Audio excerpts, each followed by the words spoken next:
बिस्मिल्लाहिर्रहमानिर्रहीम नहमदुहु व नुसल्ली व नुसल्लिम अला रसूलिल करीम अम्मा बाद। मोअज़्ज़िज़ सामीन किराम, हमारा दुरूस में मीरास में 21वां दर्स है और इसमें हम देन मुहीत का तज़किरा करेंगे।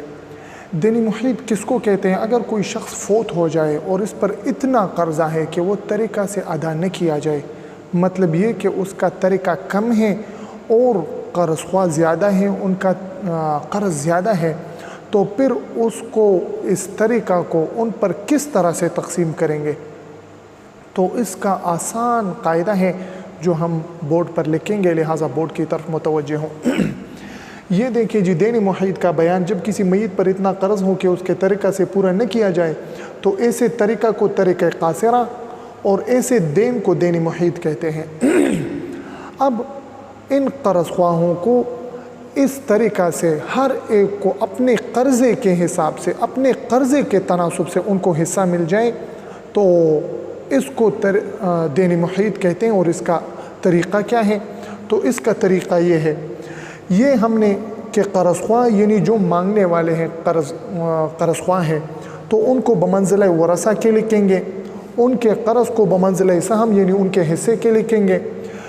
जितने कर्ज़ हैं उनको जमा करके उनको असल मसला बनाएंगे और जितना तरीक़ा बाकी बचा है तरीक़ा क़ासिरा, उसको तरीक़ा के ही जगह में लिखेंगे। मिसाल के तौर पर यहाँ पर एक मिसाल में लिखता हूँ, ज़ैद, अमर और बकर 3 कर्ज़ ख्वाह हैं और इनका ये कर्ज़ ख्वाह हैं, तो कर्ज़ ख्वाह को हमने बमंज़िला वरसा के यहाँ पर लिखा। अब इनका कर्ज़ बमंज़िला सहम के लिखेंगे। इनका कर्ज़ कितना है? ज़ैद का 10 रुपये है, अमर का 15 रुपये है और बकर का 20 रुपये है। 2 काम हो गए। अब मिक़दार कर्ज़ यानी जितने कर्ज़ हैं उनको जमा करके बमंज़िला असल मसला लिखेंगे, इनसे मसला बन जाएगा। मिसाल के तौर पर अब 10 और 15, 25 और 20, 45 बनते हैं, तो 45 यहाँ पर असल मसला की जगह में लिखेंगे, गोया कि असल मसला हो गया। और तरीक़े क़ासिरा यानी वो तरीक़ा जो कम है और इनका कर्ज़ उनसे अदा पूरा नहीं होता, तो उसको बमंज़िला तरीक़ा के यहाँ पर लिखेंगे और वो हम 30 फ़र्ज़ करते हैं, जितना भी हो। ये मिसाल के तौर पर हम लिखते हैं, ये तरीक़े क़ासिरा है, यहाँ पर तरीक़ा क़ासिरा लिखेंगे। अब यहाँ पर ये बात देखें, वही तरतीब है जो हमने तरीक़ा की तक़सीम के ज़िमन में बयान किया था कि तरीक़ा को किस तरह तक़सीम करेंगे। तो वही कायदा है, हिस्सा ज़रब तरीक़ा तक़सीम असल मसला। तो हमने 10 को 30 से ज़रब दिया और फिर 30 को 45 पर तक़सीम किया, तो इससे ये जवाब आता है 6.66।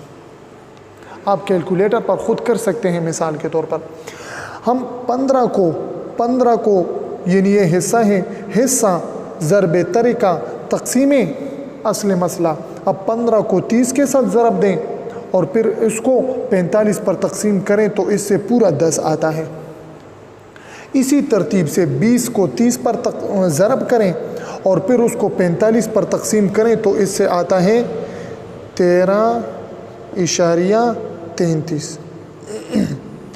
तो अब देखें कि हर एक कर्ज़दार को उनके कर्ज़ के तनासुब के मुताबिक उनको हिस्सा मिला। मिसाल के तौर पर इनका 10 रुपये कर्ज़ था, चूँकि तरीक़ा कम है और तरीक़े ही के हिसाब से उनको रुपए मिलने हैं, तो उनका 10 है, 10 के हिसाब से उनको 6.66 यानी कुछ कम 7 रुपये मिले।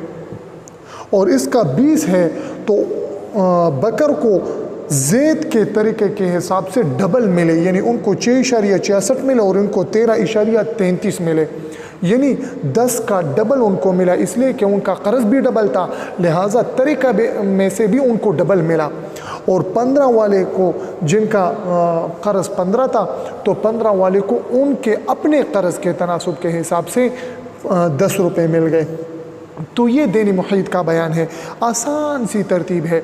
जितने कर्ज़ ख्वाह हैं, قرض خواہ کو بمنزلہ ورثہ کے لکھیں، ان کے قرض کو بمنزلہ سہم کے لکھیں، اور جمیع دیون کو جتنے بھی وہ قرض دار ہیں ان کے قرضے کو جمع کر کے ان کو اصل مسئلہ بنائیں، اصل مسئلہ میں وہ لکھیں، اور جتنا طریقہ قاصرہ ہے چاہے وہ لاکھوں میں ہو جتنا بھی ہو ان کو طریقہ قاصرہ کے جگہ میں لکھیں، یعنی بائیں جانب پر ان کو لکھیں، اور پھر اسی ترتیب یعنی تقسیم کے حساب سے یعنی ان کے حصے کو ان کے قرض کو مثال کے طور پر 10 ہے، 10 کو پھر اس کے ساتھ ضرب دیں طریقہ قاصرہ کے ساتھ، اور پھر اس کو اصل مسئلہ پر تقسیم کریں۔